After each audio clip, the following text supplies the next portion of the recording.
There's a moment right before every financial crisis when everything feels perfect.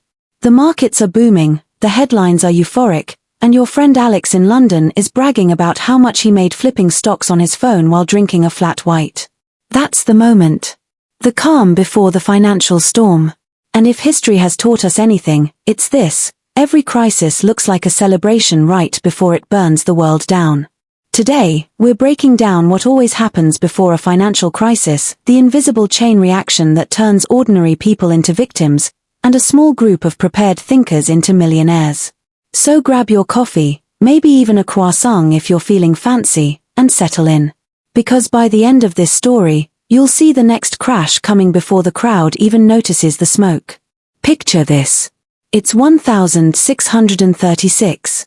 In the Netherlands, tulips, yes, flowers, are the hottest investment in town. People are mortgaging their homes to buy bulbs. Some are trading them for land, horses, or entire businesses. Everyone's convinced they've found a shortcut to wealth. And then one day, nobody shows up to buy. That single shift, when buyers vanish, sends the market into a tailspin. Prices collapse, fortunes evaporate, and tulip bulbs once worth a house become worth less than a loaf of bread. Fast forward 400 years later, and it's the same movie. Different actors. Different props. The dot-com bubble in 2000. The housing bubble in 2008. Crypto, meme stocks, real estate, tech, you name it. The pattern doesn't change because human nature doesn't change. When everyone's drunk on easy money, nobody questions who's filling the glasses. It always begins with something exciting, something revolutionary. Maybe it's the internet. Maybe it's property prices skyrocketing in Milan. Maybe it's a new shiny digital coin everyone swears will change the world. It starts with innovation. Something real. Something valuable. But slowly, greed sneaks in disguised as optimism. You'll hear phrases like "it can't crash," "it's still early," or the classic "you'll regret not buying." Sophie in Berlin once told her co-workers, "I'm just investing what I can afford to lose." 2 weeks later, she was refinancing her car to buy more crypto. We laugh, but we've all been there, haven't we? That FOMO fever when you feel like the last person not invited to the money party. That's the spark. This is when the fun begins. Prices start climbing. Everyone feels smart. Alex in London makes €500 on a trade and starts giving investment advice at the pub. Your cousin in Madrid suddenly becomes a real estate expert. Your neighbor in Paris brags that his portfolio only goes up. You can't open your phone without seeing headlines like "why this market boom will never end." It feels like free money. But here's the catch: the moment everyone's a genius, nobody's actually thinking. Because real investing is boring. It's patience, research, discipline. But bubbles? They're exciting. Addictive. Like gambling with the illusion of safety. In this phase, people stop asking, "What's it worth?" and start shouting, "How fast can it double?" And that's exactly when the seeds of disaster are planted. While the crowd is still cheering, the pros are packing their bags. Banks, hedge funds, institutions, they start selling while smiling on camera, saying everything's fine. They don't ring a bell when they exit. They just stop buying. That's when liquidity dries up. That's when your guaranteed gains start wobbling. Remember 2008? The mortgage market looked unstoppable until suddenly, it wasn't. Remember 2021? Meme stocks and crypto flying to the moon until gravity called. The smart money doesn't panic. They prepare. They sell high, hold cash, and wait for everyone else to start screaming. Meanwhile, the average person? Still doubling down. Still borrowing. Still believing it'll bounce back just one more time. And then it happens. Sometimes overnight. Sometimes slowly, like a leak you don't notice until the floor collapses. Prices drop. Panic spreads. Everyone's asking, what happened? What happened is that debt met reality. People borrowed for assets that no longer hold their value. Businesses built castles on cheap credit that suddenly became expensive. The same crowd that was bragging now pretends they always knew it was risky. The crash always feels shocking, but it's not random. It's math catching up with emotion. Think of it like a forest fire. The market overheats, the fuel builds, and one spark, interest rates rising, a policy shift, a global event, burns it all down. This is the silent phase.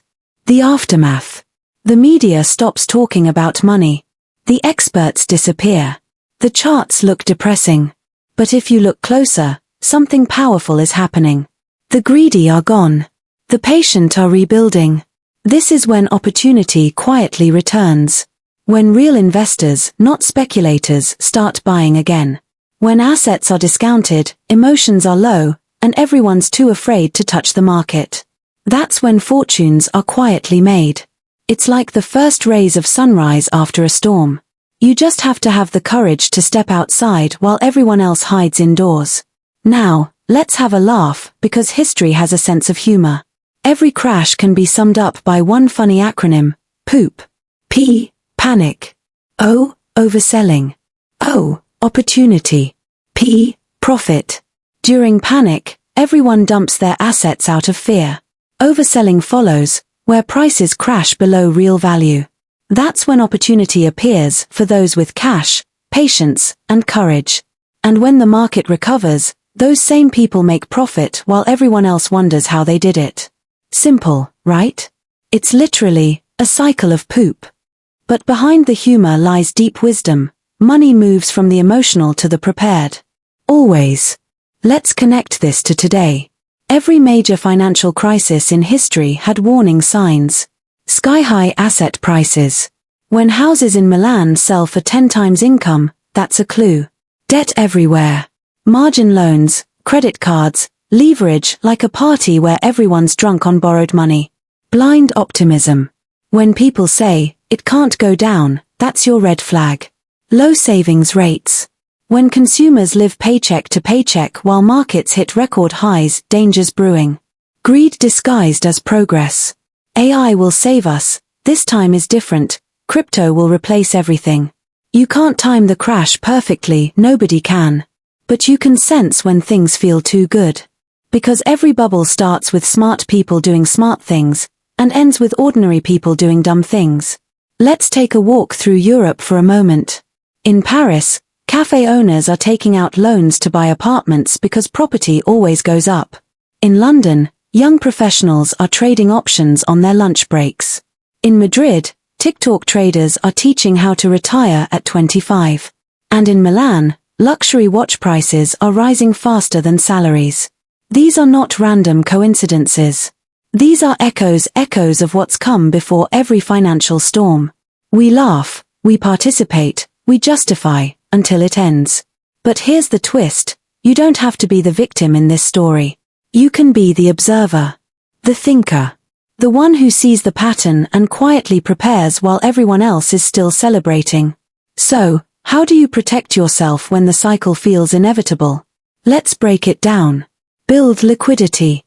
Cash isn't boring, it's ammunition. When things fall apart, you'll be the one shopping for assets on sale while others are selling theirs in desperation. Diversify smartly. A portfolio isn't just stocks. It's bonds, real estate, maybe gold, maybe even some crypto, but balanced like a plate of food, not a mountain of fries. Reduce debt. In booms, debt feels harmless. In crashes, it becomes a weight that drags you underwater. Learn before you leap. Most people invest emotionally. The winners invest intellectually. Read. Listen. Study. Make curiosity your superpower. Think long term. Every crash in history eventually recovered and rewarded those who didn't flinch. As Warren Buffett once said, be fearful when others are greedy, and greedy when others are fearful.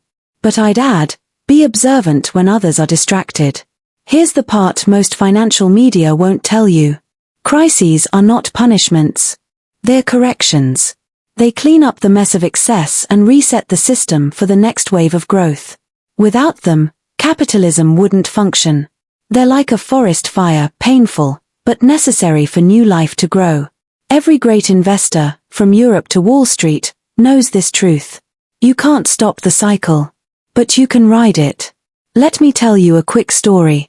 There's an older gentleman in Barcelona named Miguel. In 2008, when the world was panicking, Miguel quietly bought small shares of strong European companies. Everyone told him he was crazy.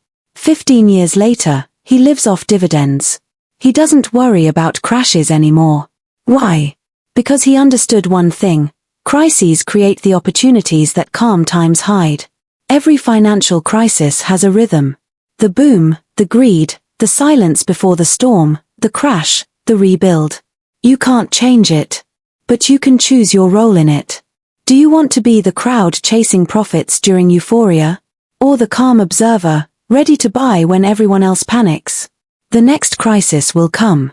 Maybe soon, maybe years from now. But it will come. And when it does, remember, this is not the end, it's the beginning of a reset.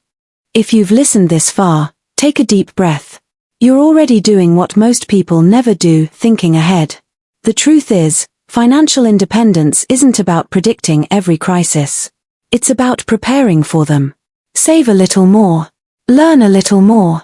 Question what everyone else blindly believes. Because when the next storm comes, you'll be standing strong, not panicking, not overselling, but watching the cycle unfold, with a quiet smile and a confident plan.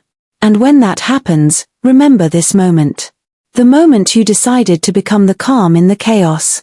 Because that right there is when wealth is built. This journey is built on strategy, consistency, and value. If my content helps you grow financially, there's a PayPal link in the description. It's not about the amount, it's the support that counts. Every bit fuels more value. Let's build wealth together.